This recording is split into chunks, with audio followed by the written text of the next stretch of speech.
All right, everybody. Today we're going to be doing the woodpecker method. So this method is to keep practicing the same puzzles over and over again to develop that pattern recognition. And we're going to do the first 64 here today. And I'm going to explain them in depth of the thought process I go through to solve these tactics. And now these tactics aren't necessarily that hard, but the same thought process will apply for harder puzzles as well. So first things to consider is always the opponent's king safety. And right now we can see that this king is not that safe. We have a lot of pieces pointed in that general direction. And actually, the king has no way to run away from the H file because our bishop and knight both cover it. Now, the first thing you always want to do when you're considering moves, the candidate moves that you should consider are always checks and captures. And in this position, we actually only have one check, which happens to also be a capture. So let's calculate it. Rook takes h2, and then the only move, as mentioned before, is for the king to just take the rook because he cannot go to the g file. And then with the king on h2 and no pawn, is there any more checks or captures in that position? Well, yes, now that the king is on our dark square, there's a check here. But that seems to just give away the bishop free. And then in that resulting position, we only have non-meaningful checks. But there is another check in the position after rook takes h2, king takes h2. And that is to bring our other rook into the game on the h file. And as mentioned before, since the king cannot go to the g file, that's actually checkmate. We'll go ahead and do it. And on to the next puzzle. This puzzle is a little harder.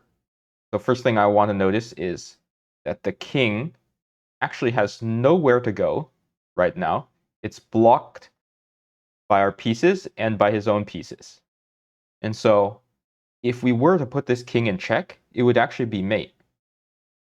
And there's actually only two checks to consider in this position, which is rook to f8 and rook g3. Let's first look at rook takes g3. After rook takes g3, we lose our rook, and they will just take it back with their queen, and that's check. And so now black has the move, and that's not probably going to be well for us. So let's look at rook to f8 instead. After rook to f8, black can only capture with the bishop because our bishop protects that square, so king cannot take, and the king has no legal moves. And so in the resulting position, black's bishop is on f8, and we no longer have a rook here. Again, the king is still boxed in, except it can only go to one square. Do we have any more checks or captures in that resulting position? Yes, there's actually two. One is queen to g4, which just gives us our queen, so that's probably not good. And then second is actually the hidden d6. Because with d6, our bishop is now discovering check the king. And with this zigzag of our bishops, the king's actually mated. And then we'll just capture these pieces, and it's checkmate. On to the next puzzle. So again, king is pretty safe in this position, so it's probably not going to be a checkmate puzzle. But we still want to look at our checks and captures. And in this position, we have one capture and two captures. And then this bishop has nothing, this knight, all these other pieces have nothing. So we really only have two candidate moves to consider in this position. Obviously, it's not going to be queen takes bishop, because then he just uses his pawn to take, and then after our rook takes, there's no good checks or captures in that resulting position. We didn't get anything back for sacrificing our queen. So let's consider this other move of bishop takes knight. After bishop takes knight, black is going to respond with pawn takes bishop so that they don't lose material. If they play anything else, we've just gotten a free piece. So they must take back. And in that resulting position, the only capture remaining is queen takes d6. And as like we said before, we don't want to sacrifice our queen for nothing. So after looking at checks and captures, the next thing to look for is attacks. And is there any attacks in that position? Attacks are always using a lower value piece to attack a higher value piece, or using any piece to attack an undefended piece. And in that resulting position, there is one strong attack. And with this trade, our pawn is now free to push.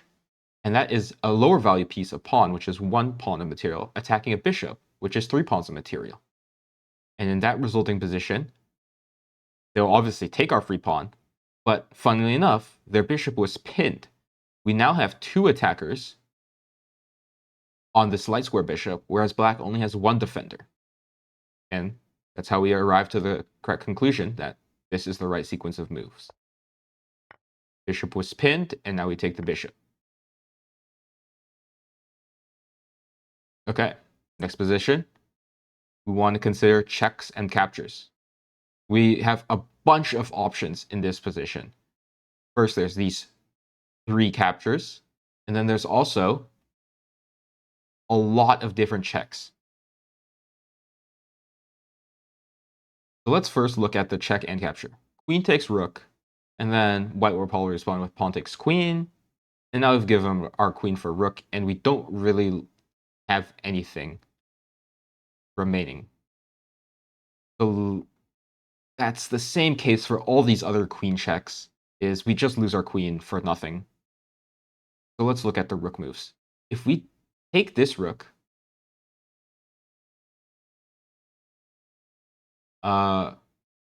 white can just respond with taking the rook back. And then in the resulting position, it's still the same queen checks that lose. And then if we take the queen, white would actually respond by taking our queen back. And so in this position, we need to realize that since our queen is under attack, it's really important that we either respond to this threat or we make a higher level threat. And that's what Gotham likes to call danger levels. So the only thing higher than a queen is the king. So we pretty much should only look at checks in this position, and that's rook to d2. And after rook to d2, white can either go back or take our rook. In the case that they go back, then now we can take the rook with check. And so when they take back with their queen, we take their queen with check. And now we have won a queen for a rook, and in the resulting position, we just move our queen away, and we're up a queen. So instead of going back, white will take with their rook. But aha, their rook is actually what we call overloaded. It is defending this queen, it's also defending this square. So when we check and they take, now their queen no longer is a defender. So there's a free queen.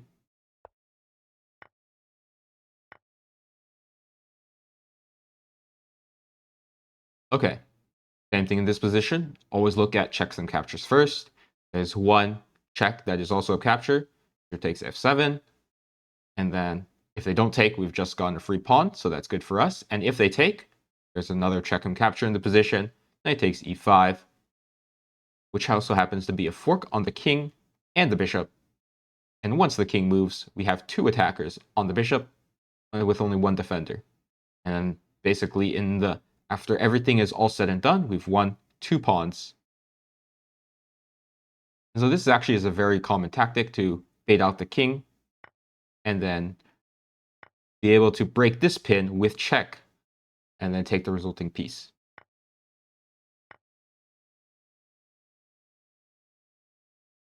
All right. Again, let's look at checks and captures. We have 1 check here, but once the king moves, there doesn't seem to be anything else in the position. So let's look at other captures in this position. And there's this bishop takes knight. But after bishop takes bishop, it doesn't seem like we have anything remaining. Their bishop is attacking our queen, and if we take it again, we just lose the exchange for nothing. So takes,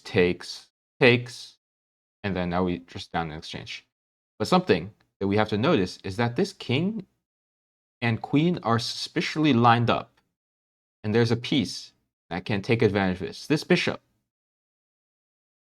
So if we got 2 moves, we would go bishop here and then take the queen. But the problem with the bishop here is that the knight covers this square. So we need to remove the defender.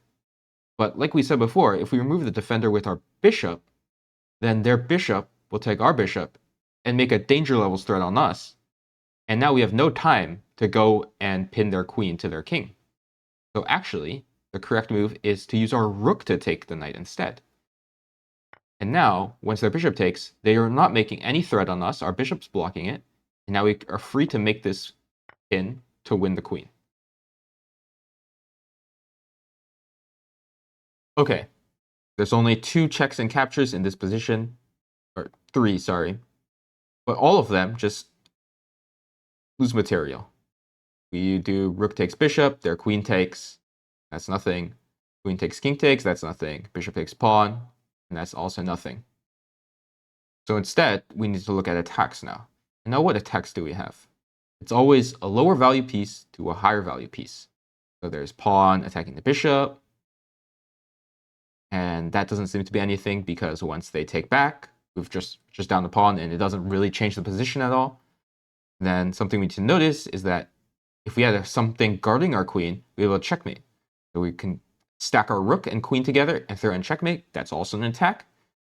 Although not attacking a piece, it's attacking the threat for checkmate, so that's a really strong attack. But we do have to notice that their bishop is looking at this g8 square. So if we were to move our rook here, it would capture.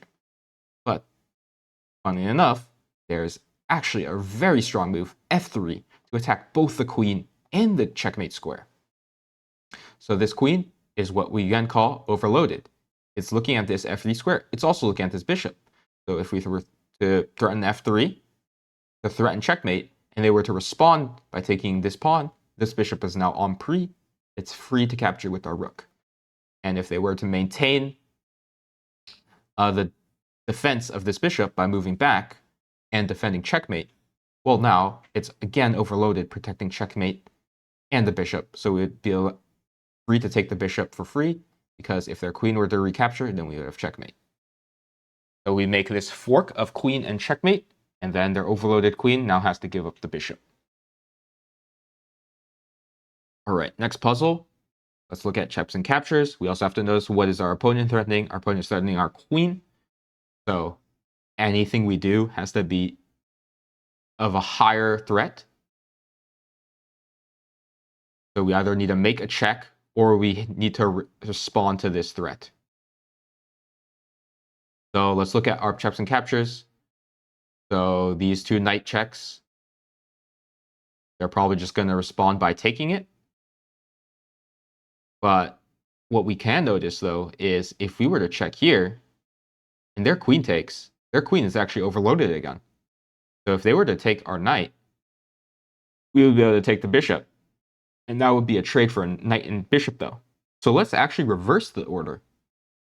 Let's look at dips capture instead. If we were to capture this, and then the queen takes, now our knight jumps in to execute the fork.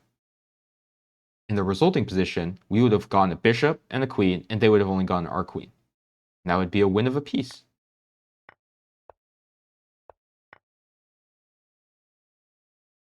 Right, next puzzle, let's look at our checks and captures. We have no captures anywhere with our pawn, with our bishop, there's nothing. But there's a capture here. And there's also a check here. If we were to check here, their bishop would take it, we would take it, and then we would just beat down the exchange. So that's probably not good. Now let's look at this capture. They take it. Is there anything check and captures in that position? In fact, there is. King takes rook. And then in the resulting position, we got a knight and a rook, and they only got our rook. So we're up a piece.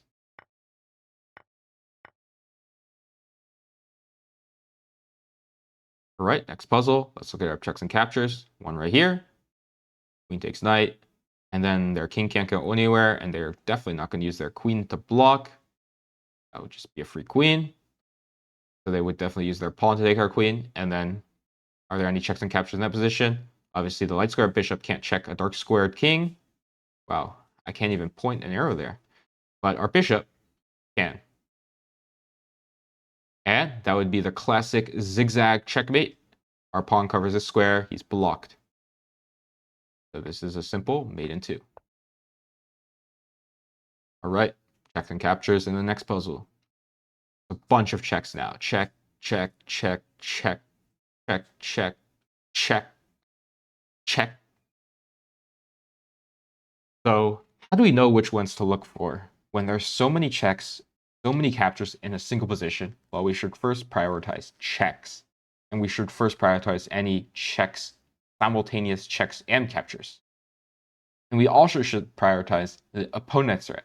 The opponent's threat is lined up right here. They form the queen bishop battery, and so if they were given a move, black would have checkmate. And so we need to respond with something that is of higher danger level.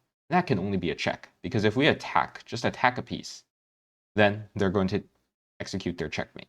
So we don't need to look at bishop takes g6, we don't look at these captures, because they're not checks. So we only have bishop f6, and then these two probably just give up our queen. There's no reason to consider them.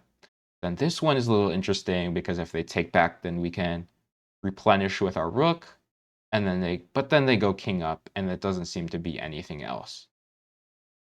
So the only interesting ones left are queen takes rook and bishop f6. Now, how do we decide which one is correct? After queen takes rook, queen takes queen, there doesn't seem to be anything else in that position. Queen takes rook, queen takes queen. Do we have any more checks and captures? No, we don't. So then let's go with bishop f6. Bishop f6, bishop takes bishop. And again, they're still threatening, so we still need to continue with threats. Queen takes bishop, queen takes queen, rook takes queen, and then we're actually hanging back rank mate there. So no, that's not good either. This is a little bit tougher of a puzzle.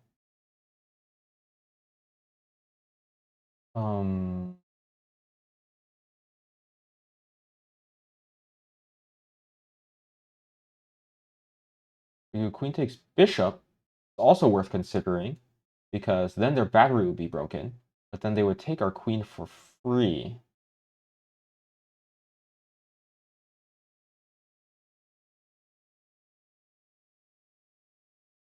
Let me think here.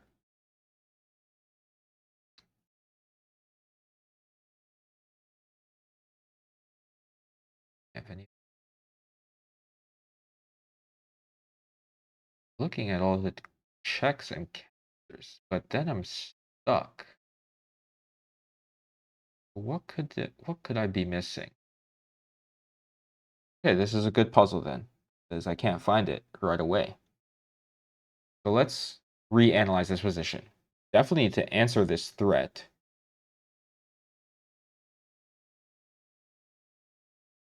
See if there's another way to answer the threat. There's also bishop here, and then that would be protecting our pawn and blocking the battery. So if we play the bishop here, but then they would just take it, right? And then they would still be threatening, and there'd be nothing there. But that doesn't seem to be. So let's look at bishop f6 again. Bishop f6, taking is pretty much forced. And then if we take, then they have checkmate. Oh no, if we take, we're checking them. So then they would force take, and yeah, that just doesn't work. So queen takes rook, queen takes queen. There's still nothing there.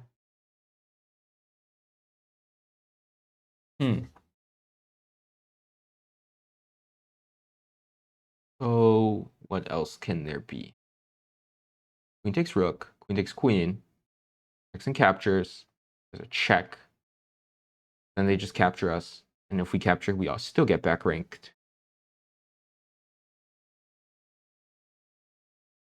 We can't move our rook off, because then they're threatening this back rank. So it can't be a rook move. Can't use our rook to block. Can't use our bishop to block. Funnily enough, if it's a rook takes bishop, we have checkmate. But queen takes, there's really no answer anymore.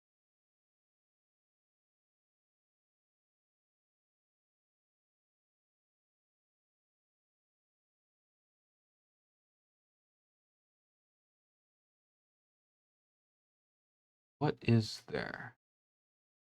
Look at queen takes bishop again. Queen takes bishop, queen takes queen. This check would just lose our rook. This check, they would just take it. But it doesn't seem to be any of these. And if we take this, we have another check, but once they move back, there's nothing.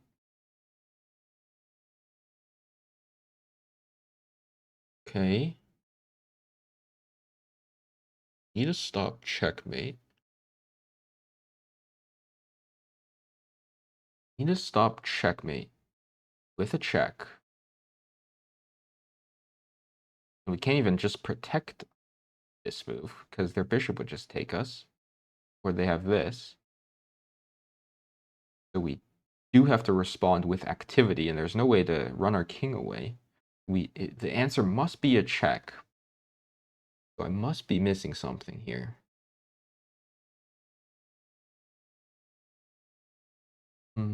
Let's look again. Queen takes rook. Queen takes queen. Nothing.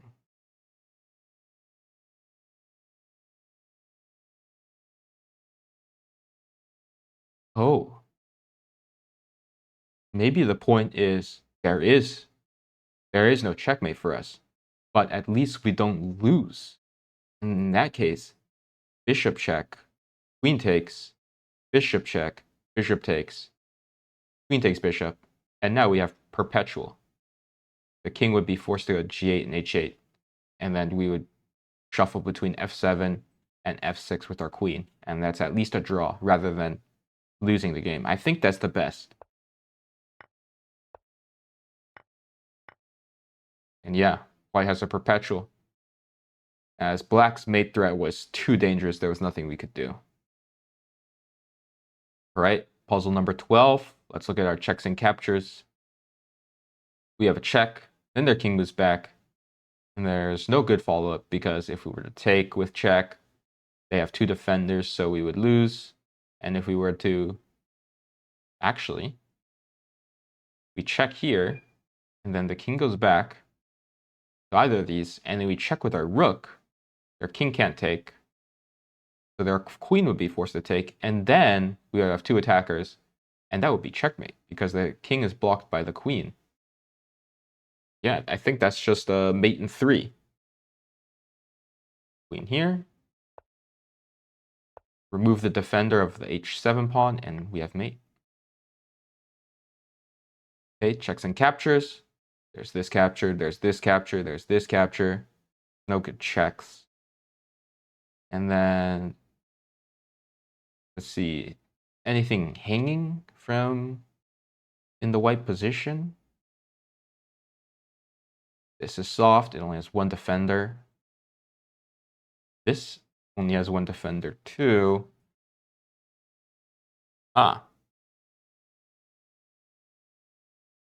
So these capture obviously just gives up our queen. This is just a trade of bishops, and we don't really have any good checks or captures or attacks in the resulting position. But in this current position, we do have one attack, which is the knight coming to c3, attacking the queen. And if we remember that this bishop is actually pinned to the rook, once their bishop takes our knight, we get a rook for a knight, and now we're just up the exchange and probably can win the game. Okay, checks and captures, check. And then knight can't check, rook can't check, but we do have a couple captures to consider. So let's go carefully through them. First, rook takes pawn. Well, let's start with knight takes bishop because that's easier to calculate. Rook takes knight, and then we don't have any good checks or captures. And then this variation, their king would just be able to take our knight, and we have nothing else. And then queen here would just give up our queen. So the only thing that looks promising is this rook takes pawn. Because if their queen takes, then they are no longer defending the e1 square, so our queen can come in for check. And since our knights guard these, their king can't walk up. So their queen could block, but then we would have checkmate. So I think that's the best move we can do. And yeah, if they run away, we just have back rank now. King can't run up. We have back rank, and their queen is forced to sacrifice. All right, let's look at our checks and captures. This one is the most obvious one. If king takes, then our second rook, our second major piece can come down and deliver checkmate, back rank with the support of the bishop. So they couldn't take our queen, and then we would just be up a rook. Don't see anything better than that. Then in this resulting position, right now they're attacking our rook, so we should probably keep the checks going. We have bishop check, and after g3, now we have queen takes pawn with check. They block, then we continue checking. Oh, that's wrong. And why is that wrong? Because we actually have a better check of bishop takes g3. This queen is pinned, and now we just have back rank checkmate. All right, last puzzle for the day, puzzle 16. Look at our checks and captures. Our check here, king would be forced to come up, but there's nothing good. Our queen could check one more time, but after the king moves, we have nothing. But there's another diagonal that we could take advantage of. This queen could check, come in and deliver some mating threats, mating potential. But is there a way to get our queen there? The only way would be if this knight were to move. Let's look at a capture first. If knight takes g5, and then it would probably take back. Otherwise, we're just up a pawn, and we're making a big threat. And in that position, our queen could come in. And if they were to go to f8, we would have checkmate. So they must go to e7, and then queen f7. And then this covers everything. So they would be forced to run again. And then we would have check, but not mate because their knight can take, takes. And after that, our bishop covers this. Our bishop protects this position, so our queen can come and deliver checkmate. That looks good to me. And we don't even need to play it out. But yeah, if we calculate it all the way, we have mate if they take our knight. And otherwise, their position is donezo because so much activity. All right, please like and subscribe.